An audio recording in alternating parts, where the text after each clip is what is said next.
Folks, these stories keep pouring in. Every day, more and more Trump voters are starting to lose it as they are hit with a major reality check about the person they voted for. Some of them are panicked about Trump's cabinet picks. Some are realizing that he is going to be a disaster for the economy. Some are realizing that the programs they rely upon are being targeted for removal. Unfortunately, it seems that a lot of these folks are okay with Trump causing Americans to suffer until it happens to them. And somehow, I guess, they completely blacked out the last time Trump screwed everything up.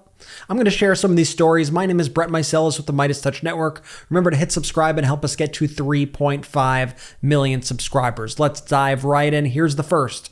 This person writes, "It happened today. A coworker, white lesbian with a special needs child, spoke about how she voted for Orange Man because of, quote, her beliefs and faith. Said she didn't know about his plans with the Department of Education. He wants to get rid of the Department of Education, and he's not, quote, allowed to take away funding, especially for special needs kids." And I guess a lot of people just didn't listen to Donald Trump at all on the campaign trail. This is one of the main planks of his platform, was getting rid of the Department of Education. And here's another story similar to that. Let's read about this Trump voter getting a little nervous because her child uses an individualized education program. This is what they write in a Trump form. I'll read you the thread. This person says, "I'm dense. What happened to the Department of Education?" Somebody responds, "Nothing, but its only purpose is to help fund schools and give them advice. Education is a power reserved to the states." To which an individual writes, "Me too. I voted for Trump, obviously,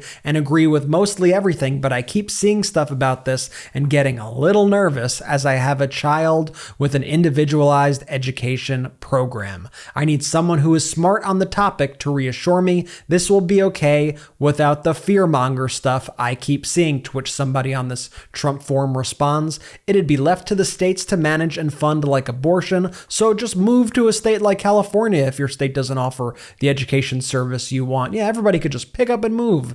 Great idea." Yeah, people don't realize that this isn't fear-mongering. This is actual stuff. These are plans that he has made the intention of getting rid of himself. He has said this out loud over and over and over again. Here's a small business owner and a Trump supporter speaking about potentially losing their health care under Donald Trump. They write the following: "Small business owner and potentially losing the Affordable Care Act healthcare law. I started my own business a few years ago. I bring in about $60,000 per year. I live within my means and I have no debt and no family. I live comfortably. However, in order to keep things as they are, I need health insurance. I purchased my insurance through the Affordable Care Act. I have a pre-existing condition. If the ACA is repealed or gutted, I will not be able to get insurance, it seems to me.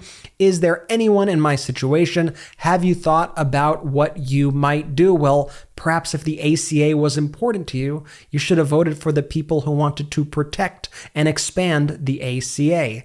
By the way, they're coming for veterans health care as well. Vivek Ramaswamy announced it in a post on X yesterday on social media. He wrote the following: "We shouldn't let the government spend money on programs that have expired. Yet that's exactly what happens today. $500 billion of taxpayer funds, $516 billion, goes each year to programs which Congress has allowed to expire." As Brian Rydell writes, "Wow, Vivek Ramaswamy comes out for defunding veterans healthcare, which is $120 billion. He wants to defund the $516 billion spent annually on programs with expired authorizations, and that is by far the biggest one, expired since 1998. And Vivek Ramaswamy is not some random guy. Ramaswamy was put on this kind of fake government committee, this fake government department that Donald Trump said that he is creating with him and Elon Musk. And their job is to get rid of essential government programs. Their job is to fire government employees. And this Brian Rydell, I'll talk to you about him in a little bit, but this is a conservative guy speaking about this. And as he says here, he writes, "Here's a breakdown of the largest federal programs with expired authorizations. I'm a strong fiscal conservative, but not sure about getting rid of embassies, veterans health, NASA, etc. And you could see the list here of all the things that Ramaswamy and Elon Musk want to cut from the government. As I said, this is not like a random person. This guy who is giving us this information is a senior fellow at the Manhattan Institute.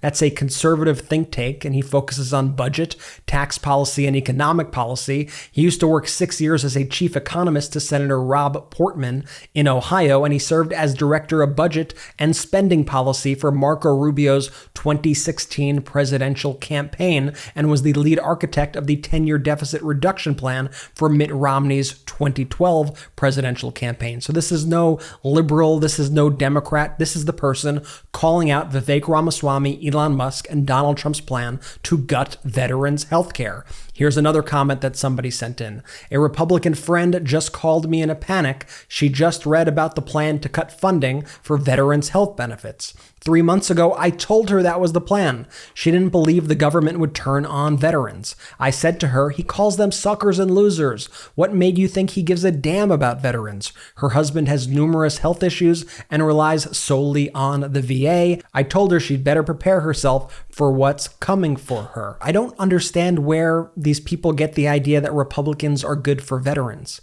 This is the same party that voted over and over and over again against the bill, the PACT Act, which provided health care to veterans who were exposed to toxic burn pits. And it wasn't until there was a lot of pressure from folks like you and from people like Jon Stewart shaming them into voting for this bill that it got passed, thanks to President Biden and Vice President Kamala Harris, that this got passed. Yet they thought it would be so shocking if Republicans did this, if they took power. This is exactly what happens. This is why you have to watch what they do and not just what they say. Here is a comment in the RFK Jr. for President subreddit about Matt Gaetz. They write, Matt Gaetz picked as Attorney General. It's being reported now on cable news. Saw on CNN. Really? Gaetz? He is the worst man. Trump really picks people based on loyalty rather than competence. Gaetz is a gross pick in my opinion. And one of the commenters writes, wow, I want to off myself for my vote now. We knew this about Donald Trump beforehand, didn't we? We all knew this about Donald Trump. I'm not sure how you got deluded along the way, but everybody knew this is exactly what Donald Trump does. Here's a post from the conservative subreddit about Matt Gaetz as well. This person says, I don't want just a MAGA for 4 years. I want a Republican Party that is conservative and appeals to the majority of Americans for the next generation and beyond. Gaetz does not serve that goal. Trust is earned in drops and lost in buckets. And another conservative person responded to them writing, the traditional conservative Republican Party you want is gone. It died in 2015. Yeah, this MAGA movement is not conservative. I don't even think Trump calls it conservative at this point. It's an authoritarian, weird, fascist, just bizarro movement. I don't know how you could think that this is in any way conservative. By the way, a conservative writer, Ben Dominic, this is the guy who is married to Meghan McCain. He's the editor-at-large of The Spectator World and co-founder of The Federalist. These are two of the most influential hubs of conservative thought, had this to say about Matt Gaetz. He wrote the following.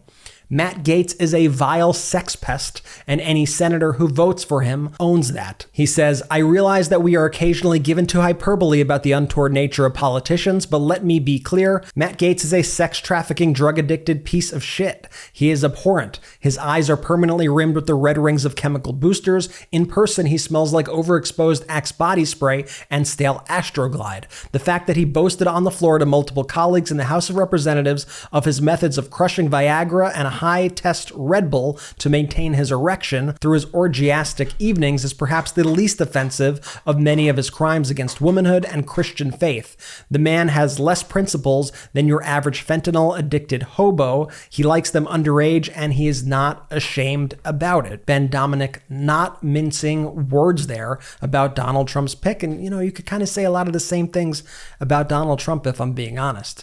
This is a senior editor at the National Review, another top top conservative publication. This is about the Robert F. Kennedy Jr. pick to lead the Health and Human Services Department. Charles C.W. Cook, the senior editor of National Review, writes, another disaster pick. This is just a complete and total mess, folks. And speaking of these picks that I mentioned, did you know that Donald Trump has announced plans to nominate around 7 men to cabinet posts, and 3 of them have been accused of sexual misconduct? We have Peter Hegseth, the Fox host who Donald Trump wants to be the Secretary of Defense. We have Matt Gaetz, who Donald Trump wants to make the Attorney General. And we have Robert F. Kennedy, who Donald Trump wants to put in charge of health, the 3 of them. These are all freaks and creeps made in Donald Trump's image. I showed you that quote before from the senior editor of the National Review. The National Review also released this story with the headline that read, on Trump's foolish, futile Matt Gaetz AG nomination. This is certainly not going over well right now, and even Wall Street is beginning to panic after first being very excited about Donald Trump's win. Here's a story that says, maybe now I have to worry.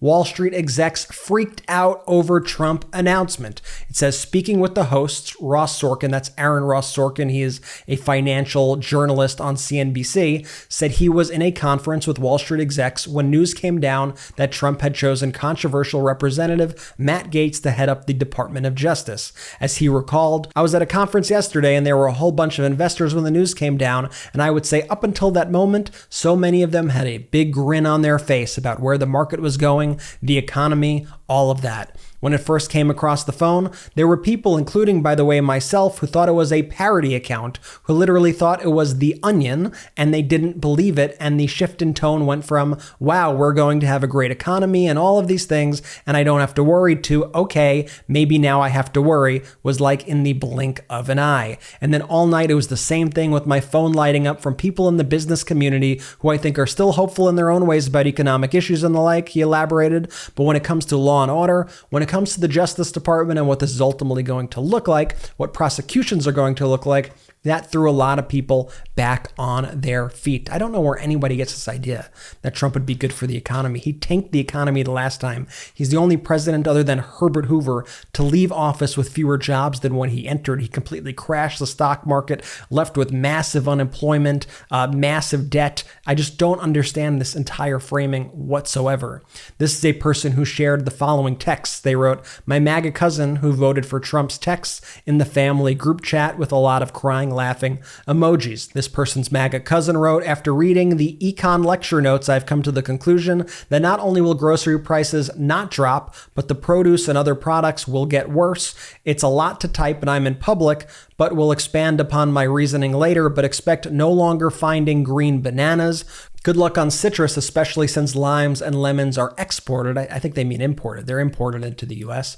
Dessert and pastry prices will skyrocket. Yeah, that's what tariffs do. That's what tariffs are. They are designed to increase prices. They are a tax ultimately on the consumer. The consumer will pay that tax. The foreign country, they don't pay that tax. You pay the tax. The American business pays that tax. That's how tariff works. That's Econ 101. I'm glad you're in the class. I'm glad you're learning. A little late, but here we are.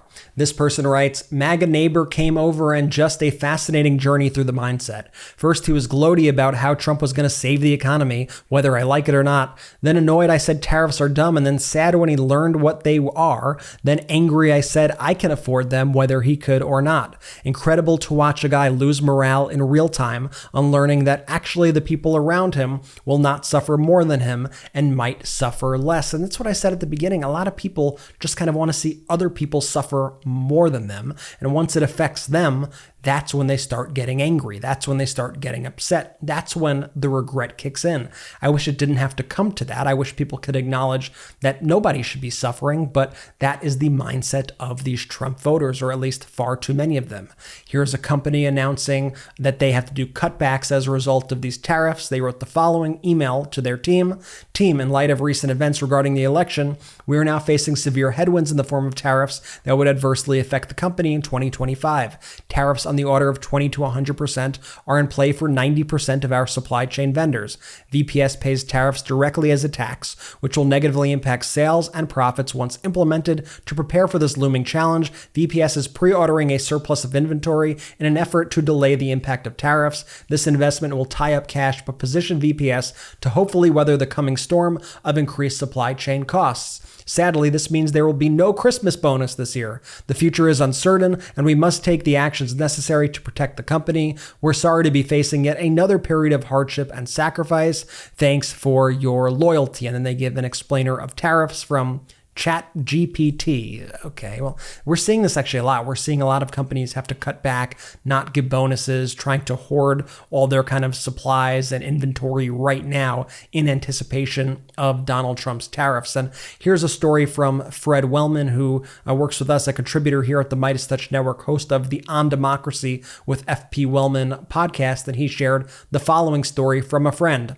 Someone I know had a meeting with a Trump agriculture transition team member. The person said, "Surely you're not going to impose tariffs on food imports." He responded, "Why wouldn't we?" And my person said, "Because about 30% of the food Americans regularly consume cannot be grown here. And this will cause widespread food shortages. Think coffee, cacao beans, many fruits and veggies, especially off-season and tropical." The Trump transition team member said, "Maybe Americans shouldn't eat those foods."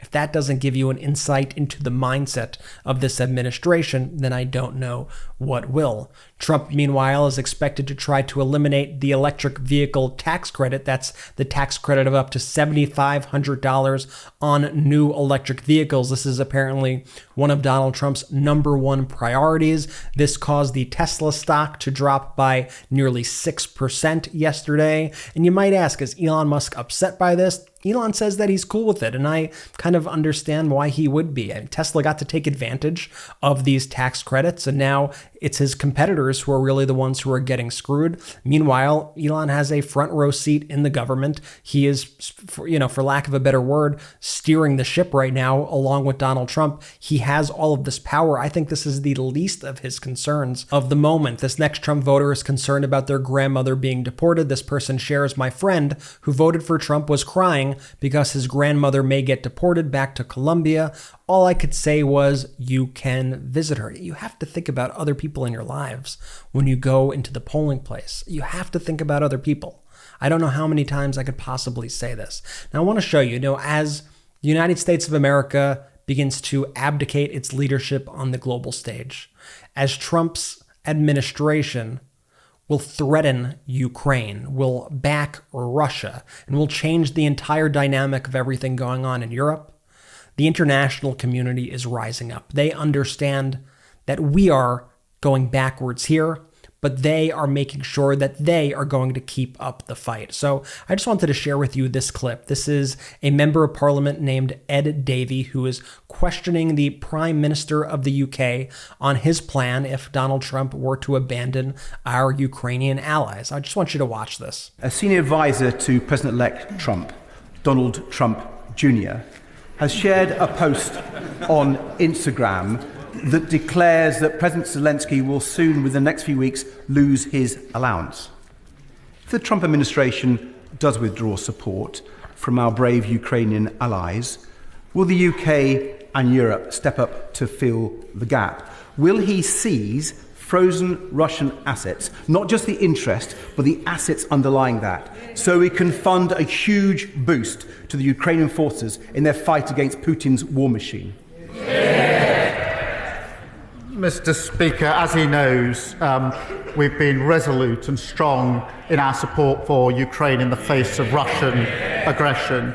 And I have been speaking, as he will know, in recent weeks with other leaders about how we put Ukraine in the best and strongest possible position at this time. And I'll continue those discussions. Thank you. I find that heartening. I also find it honestly quite embarrassing that we need these other countries right now to fill in this void left by the lack of American leadership because of this new Trump administration. It's honestly very sad to see, but That's where we are. I hope you enjoyed these stories, and I'm going to keep sharing them because I think it's very important that people understand the consequences of their actions and understand that voting matters. And this is not an issue of the lesser or two evils, and that you could fundamentally shift the entire world. You could ruin your own life. You could affect the lives of others around you. This is very, very, very, very important stuff. This is not a game. These elections are not a game. And that's the point that I really want to get across. Thank you so much for watching. I really appreciate it. Hit that subscribe button right now. Help us get to 3.5 million subscribers. Have you checked out MeidasPlus.com yet? MeidasPlus.com is our premium experience, ad-free. We'll post occasional ad-free videos there, articles. It's a really fun community. Go and check it out. Our editor-in-chief, Ron Filipkowski, does daily recaps on MeidasPlus.com, which are really fun, really insightful, really informative. Check it out. Thank you again for watching. I'll see you soon. Hey Meidas Mighty, love this report? Continue the conversation by following us on Instagram @MeidasTouch to keep up with the most important news of the day. What are you waiting for? Follow us now.